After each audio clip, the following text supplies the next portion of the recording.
Hello दोस्तों, नमस्कार। क्या हालचाल है। आज तारीख 10 नवंबर 2024, दिन रविवार। आइए बात करते हैं आज की मुख्य समाचार संध्याकालीन में देश की तमाम बड़ी खबरों में।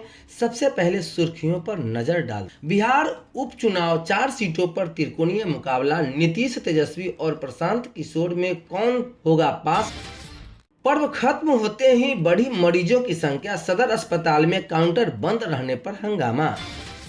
नीतीश कुमार ने वाजपेयी को याद कर लालू यादव की तारीफ कर दिया। जवाब में कहा, एनडीए कभी नहीं छोड़ेंगे।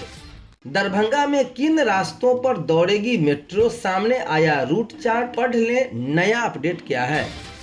बिहार में बदलते मौसम का सिलसिला बरकरार। छठ में बढ़ा प्रदूषण, लोगों हो रहे बीमार। स्कूली बच्चों के लिए आधार कार्ड अनिवार्य, नवंबर दिसंबर तक बनाने के निर्देश जारी। तबादले के बाद भी नहीं बदलेगा आईओ का लैपटॉप और स्मार्टफोन।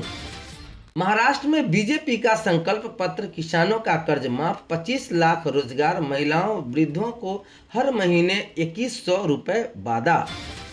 महाराष्ट्र चुनाव, 500 में सिलेंडर, महिलाओं को 3000 रुपए। महाविकास आघाड़ी ने जारी किया घोषणा पत्र। किश्तवाड़ में सेना और आतंकियों के बीच एनकाउंटर, 3 जवान घायल। अब समाचार विस्तार से। बिहार में विधानसभा की 4 सीटों पर हो रहे उपचुनाव से पहले किसी बड़े सियासी उलटफेर का खतरा नहीं है, लेकिन इससे अगले साल होने वाले विधानसभा चुनाव के लिए जनता के मूड का पता चल जाएगा। यही वजह है कि एनडीए का नेतृत्व करने वाले नीतीश कुमार, इंडिया ब्लॉक के अगुआ तेजस्वी यादव और नई पार्टी जन सुराग के नेता प्रशांत किशोर के लिए उपचुनाव प्रतिष्ठा दांव पर लगी है।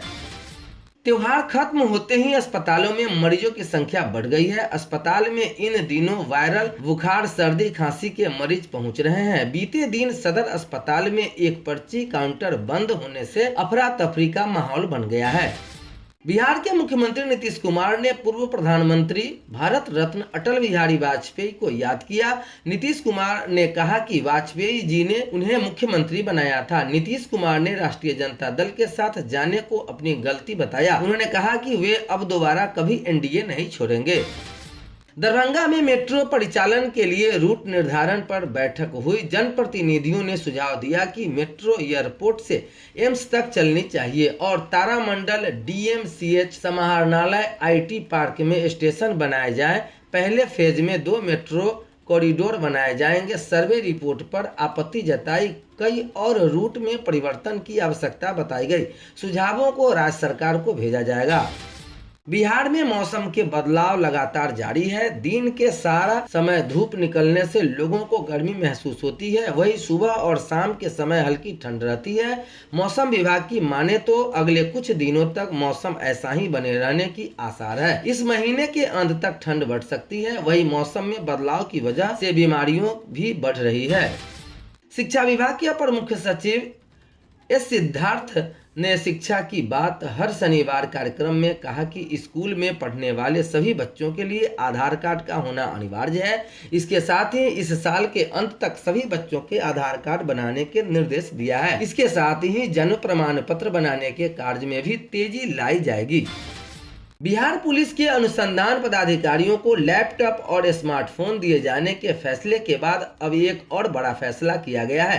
ट्रांसफर के बाद भी आईओ का लैपटॉप और स्मार्टफोन नहीं बदला जाएगा। नए आपराधिक कानून लागू होने के बाद बढ़ती डिजिटल साक्ष्यों की महत्ता को ध्यान में रखते हुए ये फैसला लिया गया है।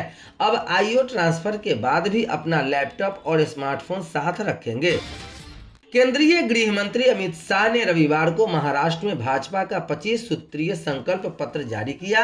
घोषणा पत्र में पार्टी ने युवा, महिलाओं, किसानों और वृद्धों पर खास फोकस किया। पार्टी ने आंगनबाड़ी कार्यकर्ता और आशा वर्कर के वेतन में वृद्धि का भी वादा किया। सरकार बनाने पर महिलाओं को 1500 की जगह हर महीने 2100 रुपए देने का वादा किया। महाराष्ट्र इलेक्शन 2024, भारतीय जनता पार्टी के बाद रविवार की महाविकास आघाड़ी ने भी अपना घोषणा पत्र जारी किया। अपने घोषणा पत्र में विकास आघाड़ी ने 100 दिन का एजेंडा जारी किया। ग्रेजुएट और डिप्लोमाधारी बेरोजगारों युवाओं को हर महीने 4000 रुपए देने का वादा किया गया है। महाराष्ट्र में नई उद्योग नीति बनाने की बात की घोषणा भी की गई है। जम्मू कश्मीर के किश्तवाड़ जिले में सेना और आतंकियों के बीच मुठभेड़ में 3 जवान घायल हो गए। केसवान के जंगल में मुठभेड़ तब शुरू हुई जब सेना और पुलिस के संयुक्त तलाशी दलों ने सुबह करीब 11 बजे छिपे हुए आतंकवादियों को रोका। माना जा रहा है कि 3 या 4 आतंकी फंसे हुए हैं। वही रविवार सुबह श्रीनगर के निशान इलाके में भी आतंकियों से मुठभेड़ हुई थी।